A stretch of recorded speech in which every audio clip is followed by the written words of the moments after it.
Sumainyo ang Panginoon. At sumainyo rin. Ang simula ng mabuting balita ng Panginoon ayon kay San Mateo. Papuri sa iyo, Panginoon.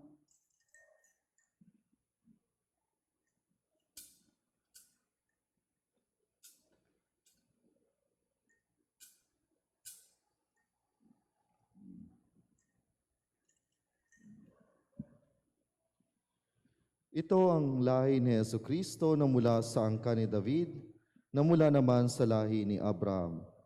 Si Abraham ang ama ni Isaac, si Isaac ang ama ni Jacob, na ama ni Juda at ng kanyang mga kapatid. Naging anak naman ni Juda kay Tamar sina Fares at Sara. Si Fares ang ama ni Esrom at si Esrom ang ama ni Aram. Si Aram ang ama ni Aminadab.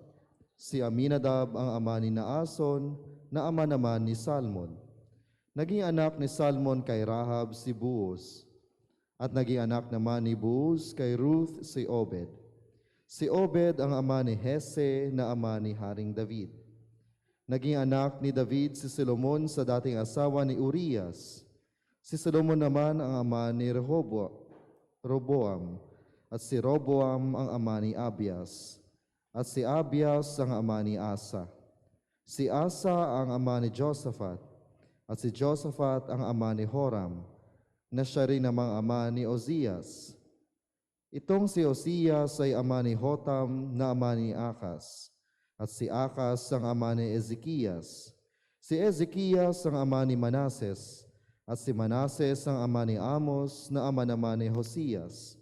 Si Hosias ang ama ni Jeconias at ang kanyang mga kapatid. Panahon noon ang pagkakatapon ng mga Israelita sa Babylonia. Matapos ang pagkakatapon sa Babylonia, naging anak ni Jeconias si Salatiel, na ama ni Zerubabel. Si Zerubabel ang ama ni Abiud, na ama ni Eliakim. Si Eliakim ang ama ni Azor. Si Azor ang ama ni Sadok, na ama ni Aquim. Ito naman si Aquim ang ama ni Eliud. Si Eliud ang ama ni Eleazar. Si Eleazar ang ama ni Matan, na ama ni Jacob. At si Jacob ang ama ni Jose, na asawa ni Maria. Si Maria naman ang ina ni Jesus, na tinatawag na Kristo. Sa makatwid, 14 ang salinlahi mula kay Abraham hanggang kay David. 14 mula kay David hanggang sa pagkakatapon ng mga Israelita sa Babylonia. At 14 din mula sa pagkakatapon sa Babylonia hanggang kay Kristo. Ang mabuting balita ng Panginoon. Pinupuri ka namin, Panginoong Jesucristo.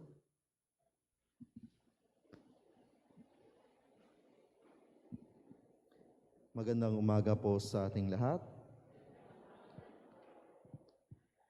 Kahapon ating napakinggan sa mga pagbasa kung paano naging matapat ang Diyos sa kanyang mga pangako. Ang ating mga pagbasa ngayong mga simbang gabi o Misa de Gallio, ating makikita sa first reading ang mga promises, mga pangako ng Diyos sa bayan ng Israel, mga pangako ng Diyos para sa sangkatauhan. Ang isa sa mga propesiya ng Diyos para sa pagkakatubos ng sangkatauhan ay ating napakinggan ngayon sa unang pagbasa mula sa aklat ng Henesis, kung saan sinasabi ng Diyos na kanyang pagliligtas ay mangyayari sa lipi ni Juda. Ang magliligtas, ang ipapadalang Mesiyas ay maging leon ni Juda. Ibig sabihin, manggagaling sa lipi ni Juda. Sa ating ebanghelyo ngayon, ating napakinggan ang napakakomplikadong mga pangalan. Ito ay ang salinlahi ng ating Panginoong Jesucristo. Genealogy ng ating Panginoong Jesucristo.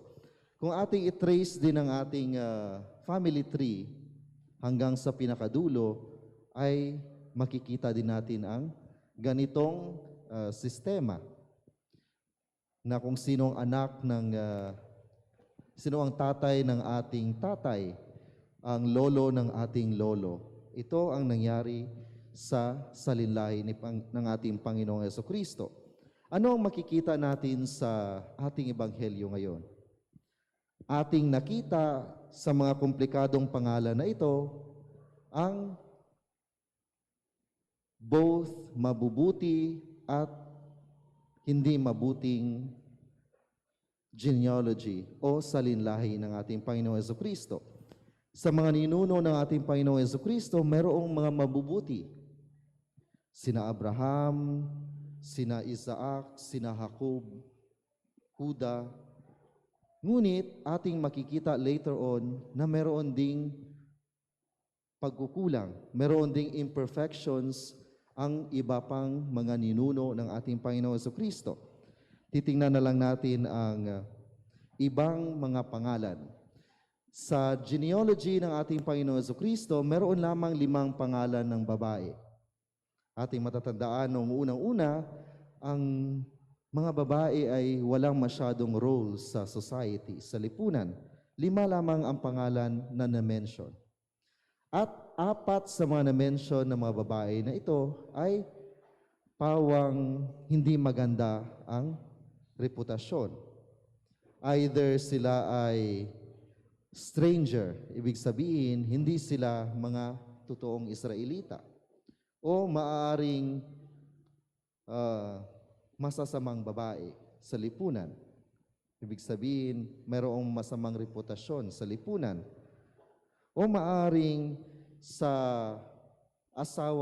dating asawa ni Urias na kinuha din ng Haring David bilang kanyang asawa. At lastly, ang panglimang pangalan ay ang pangalan ng Birheng Maria. Ngunit ating makikita na ang mga ninuno ng ating Panginoong Jesucristo ay hindi lahat mabubuti. Hindi lahat mabubuti. Si Haring David, isang sikat na hari, isang pinagpalang hari ng Israel, pinagpala ng Diyos at kinagigiliwan ng mga tao. Ngunit siya din ay nagkasala. Kinuha niya ang asawa ni Urias. Pinapatay niya si Urias. Ang kanyang anak ni si Solomon. Pag sinabi nating sino ang pinaka matalinong hari, sasabihin natin si Solomon. Dahil meron siyang wisdom, meron siyang talino. Ngunit sa kalaunan ng kanyang buhay, sa uling sandali ng kanyang buhay, siya din ay nagkasala. Nagkaroon siya ng maraming mga asawa at karamihan sa mga asawang ito ay mga pagano. Hindi sumasamba sa Diyos ng Israel, ngunit sumasamba sa mga Diyos-Diyosan. At marami pang mga pagkakasala ng ninuno ng ating Panginoong Jesucristo. Ano ang pagkahulugan ng genealogy na ito sa linlahi ng ating Panginoong Jesucristo? Ating makikita na ang Diyos ay gumuguhit ng tuwid na landas kahit sa baluktot na daan. Ginagamit ng Diyos kahit na ang masalamuot na experiences sa ating buhay bilang kanyang daan upang ipadala ang kanyang grasya. Ginagamit ng Diyos kahit na ang mga masasamang parte ng ating istorya, mga masasamang hindi masyadong mabuting mga tao na parte ng ating istorya upang ipadala ang kanyang kaligtasan. Hindi ibig sabihin na masama ang past ng ating Panginoon Jesucristo, ay naapektuhan nito ang kanyang misyong ipalaganap ang mabuting balita at tubusin tayo sa ating mga kasalanan. Kahit na sa kadiliman na experiences, sa kadiliman ng past din ng ating Panginoon Jesucristo, ang kamay ng Diyos ay ating makikita. Ipinadala pa rin niya, iginuhit niya ang kaligtasan ng sanlibutan sa pamamagitan ng istorya ng ating Panginoon Jesucristo. Tayo bilang mga bininyagang Kristiyano Katoliko, ganun din ang ating sasabihin nating tadhana, sapagkat ang ating past ay hindi dinidiktahan ang ating future. Our past does not define our future. Ano ang nagde-define? Ano ang nagdidikta ng ating future? Ito ay ang ating present, hindi yung past. Sa past, we learn our mistakes. Sa past, nalalaman natin ang ating mga kahinaan. Sa past, mas lalong naiintindihan ang ating sarili. Ngunit ang tunay na nagde-define ng ating kinabukasan ay ang ating ngayon.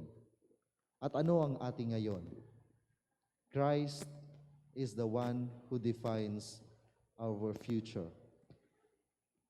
Ang ating Panginoong Jesucristo ay nagligtas sa atin. Tayo ay nagninilay para sa Misa de Gallo. Tayo ay nagninilay para ngayong simbang gabi para sa kapanganakan ng ating Panginoong Jesucristo. Ito ang simula ng pagliligtas ng ating Panginoong Jesucristo.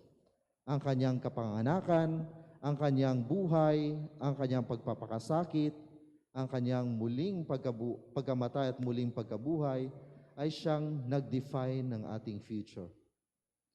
Kahit tayo makasalanan in the past, ngunit bilang mga bininyagang Kristiyano Katoliko, ang ating defining character, defining person ay ang persona ng ating Panginoong Jesucristo. Titingin lamang tayo sa ating Panginoong Jesucristo. Susunod lamang tayo sa yapak ng ating Panginoong Jesucristo. Gagawin lamang natin ang sinabi, susundin natin ang buhay ng ating Panginoong Jesucristo. Yun yung magdi-define ng ating future, hindi ang ating kasalanan. Of course, parati tayo nagkakasala. Bilang mga tao, ang kasalanan ay parte ng ating buhay.